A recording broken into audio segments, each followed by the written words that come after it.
नमस्कार, आप देख रहे हैं द टुमारो गोल चैनल।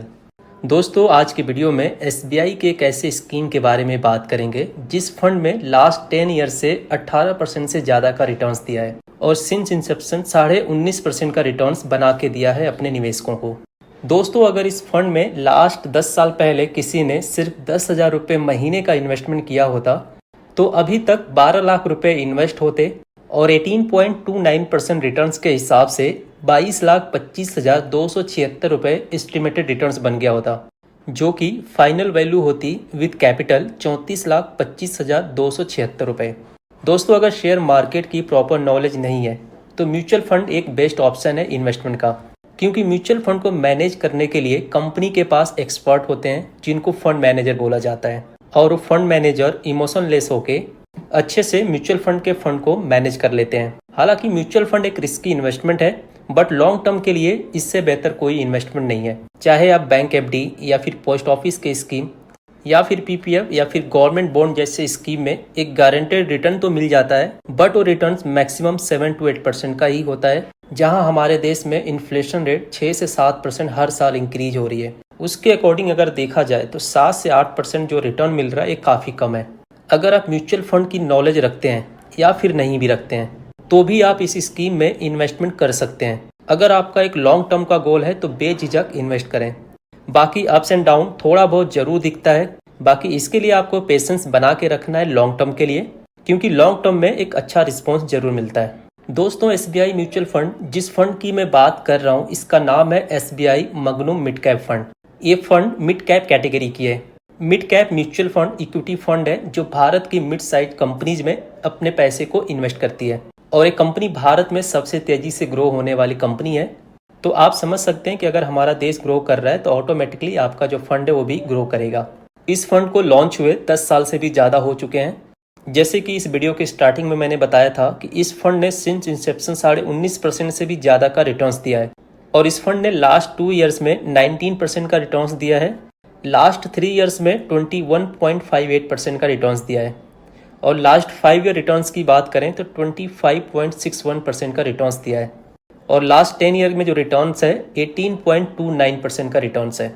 इस फंड की जो अभी करंट एनएवी है 193.67 की एज ऑन 31 अक्टूबर 2023, और इस फंड का फंड साइज यानी कि एयूएम 13,244 करोड़ का है, और एक्सपेंस रेशो की बात करें तो 0.88% का एक्सपेंस रेशो है। Expense ratio means mutual fund को जो मैनेज करने का चार्जेस होता है वो कंपनी हमसे चार्ज करती है, जो कि जो भी आप इन्वेस्टमेंट करेंगे उसका 0.88% का चार्ज डिडक्ट होगा। दोस्तों, आगे बढ़ने से पहले मैं बताना चाहूँगा, अगर म्यूचुअल फंड से रिलेटेड और भी वीडियो देखना चाहते हैं तो इससे रिलेटेड काफ़ी सारी वीडियो है मेरे चैनल पे, जो कि लमसम इन्वेस्टमेंट और एसआईपी इन्वेस्टमेंट के ऊपर है। बहुत ही डिटेलिंग में वीडियो है, इसको आपको एक बार जरूर चेकआउट करना चाहिए। अब समझते हैं एक अलग अलग टाइम पीरियड के अकॉर्डिंग इस फंड में अगर अब से इन्वेस्टमेंट स्टार्ट किया जाए सिर्फ 5,000 रुपये महीने के हिसाब से तो किस टाइम पीरियड में क्या वैल्यू बन सकती है। तो अगर इस फंड में 5,000 रुपये महीने के हिसाब से इन्वेस्ट किया जाए और आने वाले 15 साल तक रेगुलर इन्वेस्टमेंट किया जाए, 18% का हम एक्सपेक्टेड रिटर्न्स मान के चलते हैं कि इस फंड में 18% का रिटर्न्स मिलता है, तो 15 साल में जो हमारा इन्वेस्टमेंट होगा 9 लाख रुपए, एस्टिमेटेड रिटर्न्स जो होगा 36,96,044 रुपये। टोटल वैल्यू की बात करें तो 45,96,044 रुपये की होगी। और सपोज इस फंड से हम नहीं निकलते हैं और इसी को हम कंटिन्यू करते हैं 20 साल के लिए, यानी कि 20 ईयर्स तक कंटिन्यू हम इन्वेस्टमेंट करते हैं, तो 20 ईयर्स में जो टोटल हमारा इन्वेस्टमेंट होगा 12 लाख रुपये, एस्टिमेटेड रिटर्न्स जो बनेगा 1,05,17,436 रुपये, फाइनल वैल्यू बनेगी 1,17,17,436 रुपये। अब देखते हैं जरा 5 साल के लिए और वेट कर लेते हैं, यानी कि 25 साल तक हम कंटिन्यू इन्वेस्टमेंट करते हैं। सपोज कोई इन्वेस्टर है जिनको अभी रिक्वायरमेंट नहीं है और 25 साल तक कंटिन्यू इन्वेस्टमेंट करते जाते हैं 5,000 रुपये महीने के हिसाब से, टोटल 15 लाख रुपए का इन्वेस्टमेंट हो जाएगा 25 साल में। एस्टिमेटेड रिटर्न जो बनेगा इस फंड में 2,76,16,561 रुपये, फाइनल वैल्यू बनेगी 2,91,16,561 रुपये। और इसको थोड़ा सा और आगे के लिए हम समझते हैं कि अगर मान लीजिए किसी ने इस फंड को ईयरली एज में स्टार्ट कर लिया, यानी कि अपने ईयरली 20s में स्टार्ट कर लिया और इस फंड में कंटिन्यू 30 साल तक इन्वेस्ट करते जाते हैं, 30 साल तक बिना रुके फंड में कंटिन्यू इन्वेस्टमेंट करते जाते हैं, 18 लाख रुपए का टोटल इन्वेस्टमेंट होगा, 30 साल में टोटल इन्वेस्टमेंट 18 लाख रुपए, एस्टिमेटेड रिटर्न्स जो बनेगा 6,98,26,446 रुपये। फाइनल वैल्यू की बात करें जो मिल सकता है 7,16,26,446 रुपये।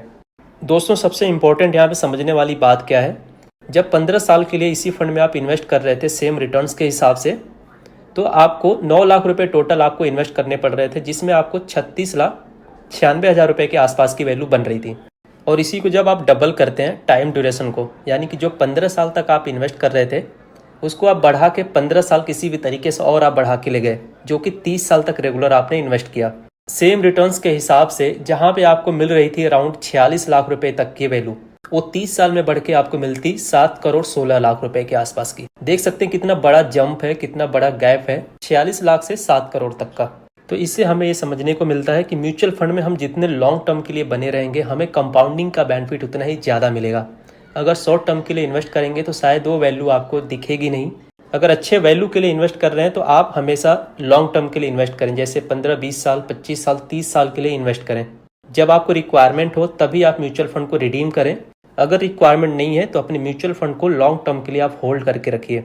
अगर एक स्टेज पे जाके अपने म्यूचुअल फंड में आप इन्वेस्टमेंट नहीं भी करते हैं और जितना उस टाइम तक आपका इन्वेस्टमेंट है उसके ऊपर भी आपका रिटर्न्स जो है बनता रहेगा, कंपाउंडिंग का जो बेनिफिट है वो मिलता रहेगा, रिटर्न्स आपका नहीं रुकेगा। तो हमेशा कोशिश यही करें कि आप म्यूचुअल फंड में लॉन्ग टर्म के लिए ही जाएं। मेरे पिछले कुछ वीडियो में लोगों के कमेंट्स आते हैं कि मैं 30-35 साल के लिए होल्ड नहीं कर सकता, ना ही इतने टाइम तक इन्वेस्ट कर सकते हैं। तो ऐसे लोगों के लिए मैं बता दूं कि म्यूचुअल फंड आपको स्टार्ट करना है, उसके बाद आप कभी भी चाहें तो आप उसे रिडीम कर सकते हैं। 1 साल, 2 साल, 5 साल, 10 साल कभी भी आप रिडीम कर सकते हैं, लेकिन आप कोशिश यही करें कि म्यूचुअल फंड को हमेशा लॉन्ग टर्म के लिए ही देखें।